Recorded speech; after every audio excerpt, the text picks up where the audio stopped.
Welcome back, my friends. My name is Eric. This is Mel7 Gaming, and we are back talking about Solasta, Crown of the Magister. We have Dev Update 25, which came out about 3 days ago, apparently. I missed it on December 3rd. Now, I think there was also a sneaky little patch that rolled in there due to some changes we have seen in-game. I haven't been able to find like where it said where patches have done or where I might have updated. I'm sure it says in there somewhere last time I updated, but I haven't noticed it yet. And so we're just going to go off the assumption that it did happen and they didn't tell us about it because, like I said, we saw significant differences in lighting, how lighting worked in the game, in that our fire, not the fireball spell, but the big ball of fires that you can cast actually was lighting things around it for once. And we saw a bad guy make a disadvantage check attacking us in the dark. So there definitely appear to be some changes, which are talked about a little bit here, although they don't tell us they're out yet. So this is supposed to be a sneak peek at the winter update. And I do think this is a pretty cute photo of the dog sneaking under the sofa for a nap. I also wish I could have done that a lot over the last week or so. In Paris. Nice. I enjoyed Paris. It's a good town. I was there for New Year's for 2000. So for the Millennium, it was a great time, actually. What's in the winter update? Overall of lighting system, back to the tabletop rules site, no disadvantage in dim light, dark vision works as its name implies. New area, set of quests, great, something after the necromancy. Scavenger system should be working.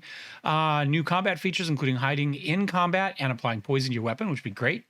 Maybe we'll do like an all rogue save and see if we can get that to work. I don't know, something like that. Inventory and shopping improvements, handpicked from your suggestions. Optimization to the food mechanic. We'll see how that goes. It just says so we won't end up starving as often. We were fine. New location. It is very pretty. I guess that's our wizard's tower. After necromancy comes which school again? So they're not telling us which the next gem we're going to get is, but these are some shots from inside. So, you know, I assume this is the outside and this is the inside, and it does look very nice. I think we can all agree it's lovely. A new monster. We have the Minotaur coming out. So new set of monsters for the map area. I like that. He has a Minotaur's charge, which does some extra piercing damage and give you a knockdown if you fail a saving throw. Like it. Looks good. And then he's got a reckless attack, which gives him advantage on attack rolls. I like that too. He looks very, very cool. Let There Be Light again. Again, they're just going back to essentially tabletop rules, of which the biggest issue is that you take a disadvantage on perception checks. So traps are much, much more effective in dim and dark light, even with elves and such that can do that.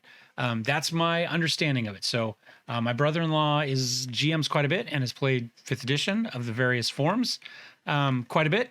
And that's what he was telling me. He says that's the real big negative right there to not having your torch out is your perception check saves. So we'll see how that goes. And dark vision will allow non-characters. And it does flat out say it did not affect monsters which happily received a few coupon for superior dark vision upgrade. Even those that did not, that the bestiary said did not have it. So that's pretty cool. Now it says monsters who relied on darkness will get extra bonuses. Now I don't know that they should. I'll be honest with you. Their rules were written for the tabletop rule set. So unless you modified their rules to give them more benefits with your modified light set, then their difficulty was already balanced on the tabletop set. So I'm not really sure that we need to go through and give monsters. You don't need to tweak with this because you went back to standard for this, right? This should have, if this was standard and this is standard, it should work together. That's kind of the idea. But we'll see how it goes. I'm not necessarily against the bonuses. I just haven't seen them yet. But I'm not really sure that we need to. Monsters that relied on darkness still have darkness. You haven't changed darkness at all. All you've changed is dim light. So monsters who relied on darkness have exactly the same benefits in darkness now that they had under darkness here. There's no difference to that. So I don't really understand what this paragraph is saying. But anybody that references Zork, I'm willing to give you a free pass on just this one time because of the Zork quote. But I don't really know why they're not sure I get that. All right, but they've given us a couple cantrips. So a shine cantrip, which is essentially a light spell on a monster. So I guess a contested light cantrip, which you could have done with the light cantrip, right? Unless this one's ranged, which it might be, because I think light is just a touch attack or a touch spell, right? So you actually have to touch it to do it. So you could have done a contested light cantrip on them where they have a save and called it a day, but I'm fine with this. I'm assuming it just puts them in light as opposed to fairy fire, which does only dim light, but gives you an advantage against that one. This is just going to light up the area centered on that mob. It's fine. I don't think it's needed.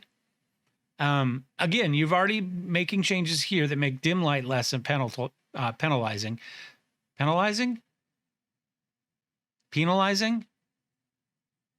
Hurtful.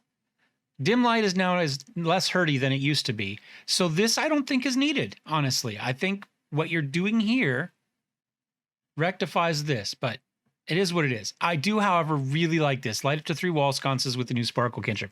Because let's be honest, if there was magic in the world, we would have this, right? All of us would, because we're too lazy to walk around and light all the torches and the lanterns and stuff. You're just going to do this. The cantrip's going to go up and it's going to light all your torch for you. It is in every single movie, book, game, anything since the history of time. The wizard comes in and just kind of waves randomly or points and his lights turn on, right? His candles light, his lanterns light. So this should have been in there from day one. I don't know if Sparkle's a cantrip in 5th edition at all. If it's not, it better be. But I like this. I think this looks great. I really enjoy this. I think that's awesome. Regardless of the lighting system, this should have been in there just because of that's how it would work, right? If we would do this. You would not walk up to hit the light switch. There'd be a cantrip that flips the light switch for you.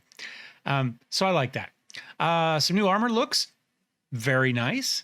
Content that won't be in the version 1. Okay, that's fine. Oh, that will be in version 1 that won't be in the winter. That's fine. I mean, we expect that. We're early access, right?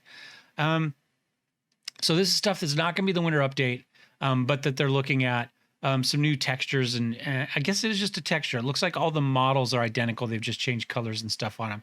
They look good. And in fact, they haven't even changed the engraving on them. So the model hasn't changed at all. It's merely a color difference. I think even texture is probably pushing things a little bit too far, but they look nice. I'm not gonna argue it. So leather armor +1 and +2 looks good, and I love this. I love this kind of Japanese or do the Chinese do this too? I think they do with kind of these broader kind of pauldron style flat one. I think that looks great. I really like that. It's a good looking armor set. In fact, I would say very Mongol-esque with the furred trousers, but I don't remember for sure. I'm guessing they do, but I honestly don't remember right now. But that looks great. I really like that. That studded leather, that looks amazing.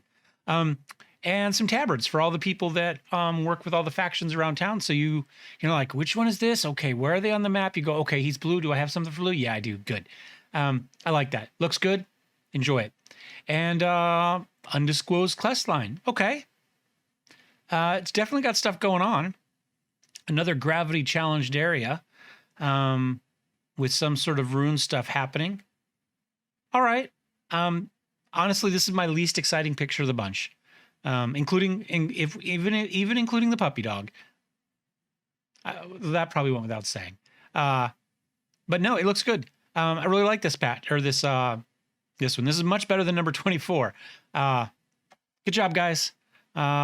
Looking forward to all of this, and I guess we get a happier note on this. I think, again, that's my favorite right here. This and the Minotaur are probably my favorite 2 bits about all this. Although the armor looks great. This, the Minotaur, and then the padded leather armor. Yep, those are my top 3.